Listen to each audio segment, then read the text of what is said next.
Bonjour tout le monde et bienvenue dans cette vidéo. Donc toujours dans le cadre du cours de généralité sur les fonctions numériques dédié aux élèves de tronc commun sciences. Donc après avoir parlé de l'ensemble de définitions de fonctions numériques, on a parlé aussi de la représentation graphique de fonctions numériques et on a vu la parité de fonctions numériques, c'est-à-dire la fonction paire et la fonction impaire. Donc, dans cette partie, on va parler de la variation d'une fonction numérique. Donc, pour ce faire, on va prendre une activité. Donc, considérons f la fonction définie par sa courbe représentée suivante, c'est-à-dire cette figure, c'est l'ensemble, c'est la figure représentative de la fonction f. Donc, la première question, c'est donner l'ensemble de définitions de la fonction f. Donc, on a vu l'ensemble de définitions de fonctions numériques, c'est l'ensemble des réels x pour lesquels if x existe, c'est-à-dire les nombres pour lesquels l'image par la fonction f existe, c'est-à-dire elle est bien définie. Donc, on voit facilement que euh, l'ensemble de définitions, c'est l'intervalle moins 7, l'intervalle fermé, moins 7, 7. Donc DDF, c'est l'intervalle moins 7, 7. Donc la deuxième question, compléter le tableau suivant. Donc on va essayer de remplir le tableau en utilisant la figure. C'est-à-dire on a ici x et ici c'est f de x. Donc si on revient à la figure, l'image de moins 7 c'est 3, l'image de moins 6 c'est 0, l'image de moins 5 c'est moins 2, l'image de moins 3 c'est 0, donc l'image de 0 c'est 3, l'image de 2 c'est 4, l'image de 3 de 4 plutôt c'est 3, l'image de 6 c'est 0 et l'image de 7 c'est moins 2. Donc pour la troisième question, comment se comporte la fonction f lorsque x augmente sur l'intervalle moins 7, 5. Donc, on va prendre l'intervalle moins 7, moins 5. C'est lorsque x augmente, comment se comporte la fonction f? Donc, si on revient au tableau, on remarque que lorsque x augmente sur l'intervalle moins 7, 5, if les x, c'est-à-dire l'image de x, diminue. Donc il était en 3, il devient 0 au moins 6, il prend la valeur moins 2 au moins 5.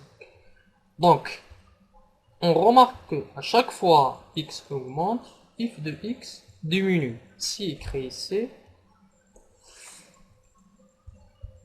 on dit que f est strictement décroissant sur l'intervalle moins 7, moins 5. C'est-à-dire lorsque x augmente, if de x se diminue. Pour la quatrième question, comment se comporte la fonction f lorsque x augmente sur l'intervalle moins 5, 2. Je reviens à l'intervalle moins 5, 2. Donc, lorsque x augmente, on remarque que if le x, cette fois-ci, augmente aussi. Il était en moins 2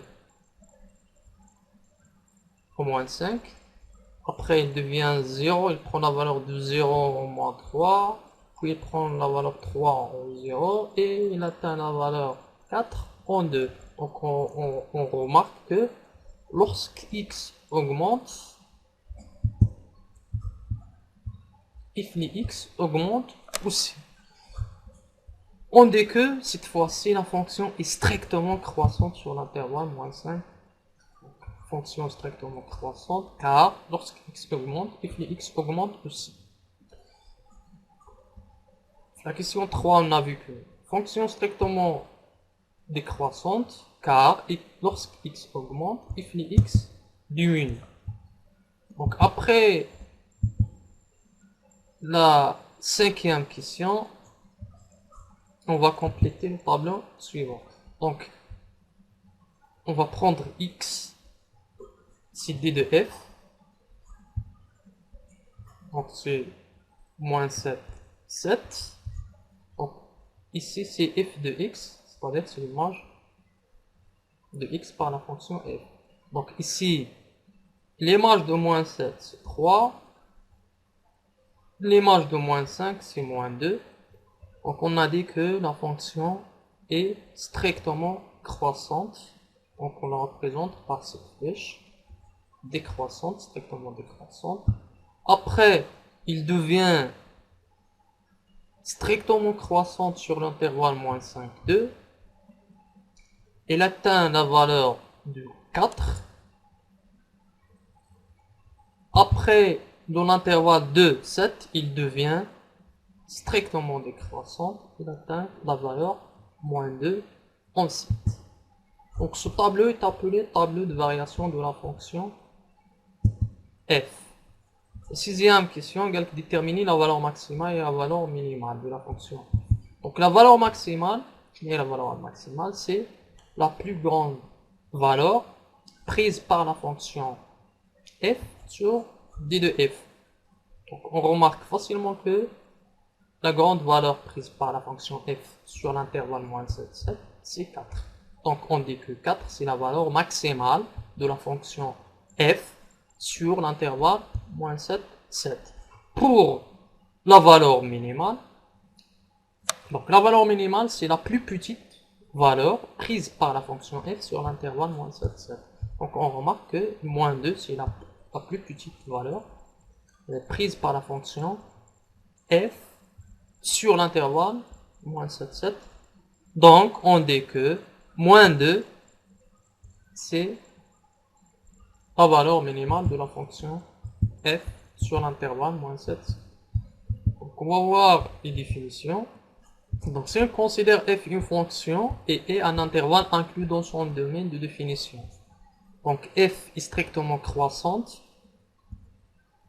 respectivement croissante, sur e si pour tout réel a et b appartenant à e, tel que a est inférieur strictement à b, on a f de a est aussi inférieur strictement à f de b.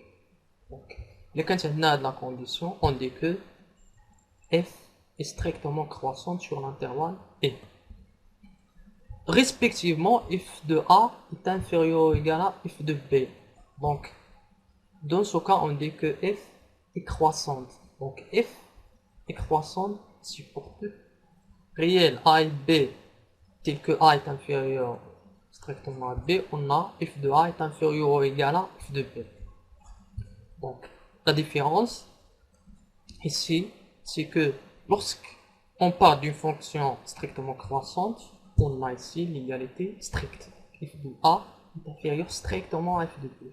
Et lorsqu'on parle d'une fonction croissante, on a l'inégalité large. Donc, f de a, c'est-à-dire f de a est inférieur ou égal à f de b. Donc, la même chose pour f strictement décroissante, ou bien respectivement décroissante, sur e supporte réel a et b, tel que a inférieur strictement à b, mais f de a est supérieur strictement à f de b. Donc on remarque ici que le symbole de l'égalité change dans le cas d'une fonction décroissante, ou bien strictement décroissante. Respectivement, f de a devient supérieur ou égal à f de b. Donc, f est strictement décroissante, si pour tout réel a et b, tel que a est inférieur strictement à b, on a f de a est supérieur strictement à f de b. Donc, on dit que f est croissante sur e, si pour tout réel a et b, tel que a est inférieur strictement à b, on a f de a est supérieur ou égal à f de b. Donc, f est une fonction constante sur i, constante sur i, si pour tout réel a et b appartenant à i, tel que a est inférieur strictement à b, on a toujours f de a est égal à f de b. Donc, dès qu'on dit l'égalité via les images, on dit que la fonction est constante. Donc, f est strictement monotone s'il est strictement croissante ou bien strictement décroissante. F est monotone s'il est croissante ou bien décroissante. Donc, pour bien comprendre la notation bien strictement croissante, strictement décroissante, on va prendre la figure. Donc, on a une fonction qui est définie par sa courbe représentative. Donc, on va prendre x1 et x2. Ici, x2 est supérieur strictement à x1. Donc, on remarque que x2, f de x2 est inférieur à f de x1. Donc, cette fois-ci, on dit que la fonction est strictement décroissante. Donc, f de x1 et f de x2 ne sont pas dans le même ordre que x1 et x2. Donc, on dit que f change de l'ordre. Donc, lorsque f est strictement décroissante, la fonction f change l'ordre. Donc, l'ordre de x1 et x2 n'est pas dans le même ordre que f de x2 et f de x1. C'est-à-dire, le symbole d'inégalité change dans le cas d'une fonction strictement décroissante. Pour la deuxième fonction, c'est le deuxième cas d'une fonction strictement croissante. On remarque que f de x1 et f de x2 sont dans le même ordre que x1 et x2. Vous pouvez remarquer facilement que x1 et x2, l'ordre de x1 et x2, c'est le même ordre que f de x1 et x2. Donc, il conserve l'ordre. Donc, la fonction f, cette fois-ci, elle conserve l'ordre. Donc, la fonction, pour résumer, la fonction strictement décroissante, il change l'ordre. Mais la fonction strictement croissante, elle conserve l'ordre. Donc, on va prendre un exemple. Donc, on va prendre un exercice d'application. On considère la fonction f définie sur R par l'expression x est égal à 2x carré plus 3. C'est-à-dire c'est une fonction polynomiale. Donc, pour la première question, on considère a et b deux éléments de l'intervalle 0 plus l'infini, tel que a est inférieur strictement à b. Petit a, montrer que f de a est inférieur strictement à f de b. Petit b, on déduire la monotonie de f sur 0 plus l'infini. Donc, la monotonie, c'est-à-dire est-ce que f est strictement croissante ou bien elle est strictement décroissante. La deuxième question, étudier la monotonie de f sur intervalle moins l'infini 0. Pour répondre à cet exercice, on revient au tableau. Donc, la fonction f elle est définie par 2x carré plus 3. Donc, on a dit que c'est une fonction polynomiale. Donc, f est égal à r. Donc, on va considérer a et b deux éléments de l'intervalle 0 plus l'infini, tel que a est inférieur strictement à b, montrant que f de a est inférieur strictement à f de b.